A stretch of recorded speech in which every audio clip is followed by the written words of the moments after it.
جب اللہ کسی بندے کو تباہ اور برباد کرنا چاہتا ہے، توجہ کریں، جب اللہ کسی بندے کو تباہ برباد کرنا چاہتا ہے تو شیخ عبداللہ موصلی فرماتے ہیں کہ میں حج کو گیا تو میں نے دیکھا ایک بندہ کعبے کا غلاف پکڑ کر گھنٹوں ایک ہی دعا کرتا ہے، اے اللہ ایمان پر میرا خاتمہ فرما، ایمان پر میرا خاتمہ فرما، ایمان پر میرا خاتمہ فرما، ایک ہی دعا کرتا ہے اور خوب روتا ہے۔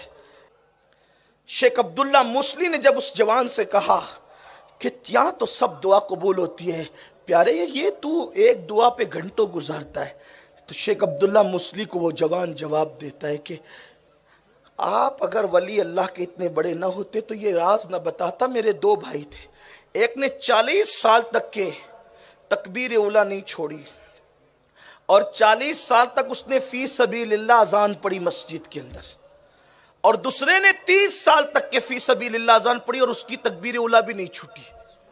اتنے پابند تھے اور اتنے متقی تھے کہ پورے علاقے میں ان کا تقوی مشہور تھا، مشہور تھے تقوی میں۔ لیکن دونوں بھائی کی جب موت کا وقت قریب آیا تو انہوں نے کہا قرآن لاؤ۔ ہم نے سوچا کہ بڑے متقی لوگ ہیں، قرآن پڑھیں گے، تو قرآن دیا۔ انہوں نے معاذ اللہ قرآن ہاتھ میں اٹھا کر کہا کہ اس میں جو کچھ لکھا ہے معاذ اللہ سب غلط ہے، یعنی لوگوں کو اپنے کفر پر گواہ کر لیا، لوگوں کو اپنے کفر پر گواہ کر لیا یہ کہہ کر، اور اسی حالت میں انہیں موت آئی، یعنی ان کا کفر ڈھکا چھپا نہ رہا۔ اور یاد رکھنا انسان کے کامیابی کا انحصار اس کے خاتمے پر ہے،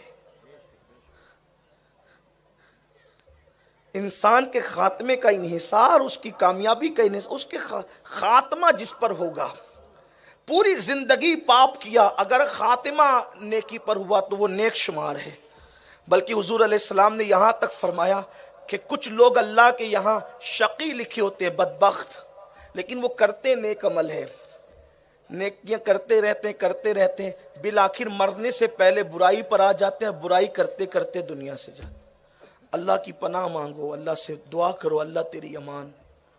اور کچھ لوگ ایسے جو اللہ کے یہاں سعید لکھے ہوتے ہیں، نیک بخت لکھے ہوتے ہیں، گناہ کرتے رہتے، برائی کرتے رہتے، لیکن جب مرنے کا وقت آتا ہے تو قدرت انہیں نیکی کی راہ پہ ڈال دیتا ہے، پھر نیکیوں پہ دنیا سے جائے۔ آپ نے نہیں دیکھا جناب اکرمہ کو، ابو جہل کے بیٹے تھے، سگے بیٹے، لیکن اللہ نے ایمان کی دولت عطا۔ وہ خالد جس نے احد کا نقشہ بدل دیا تھا، پلٹ دیا تھا پورا نقشہ، وہ خالد بن ولید، بعد میں جس خالد نے احد کی جنگ کا نقشہ بدلا تھا، اسی خالد نے جنگ موتا کا بھی نقشہ بدل دیا تھا۔ کبھی کوئی سوچ سکتا تھا اسلام کو اتنا نقصان پہنچانے والے خالد بن ولید کبھی سیف اللہ بھی بنیں گے؟ اللہ کی شان ہے۔ اس لیے اللہ کی خفیہ تدبیر سے ڈرتے رہیں۔ ایمان پر خاتمے کی فکر کوئی نہیں کہہ سکتا، نہ کرسی پہ بیٹھا ہوا خطیب کہہ سکتا ہے، نہ آپ کہہ سکتے کہ میں ایمان پہ جاؤں گا۔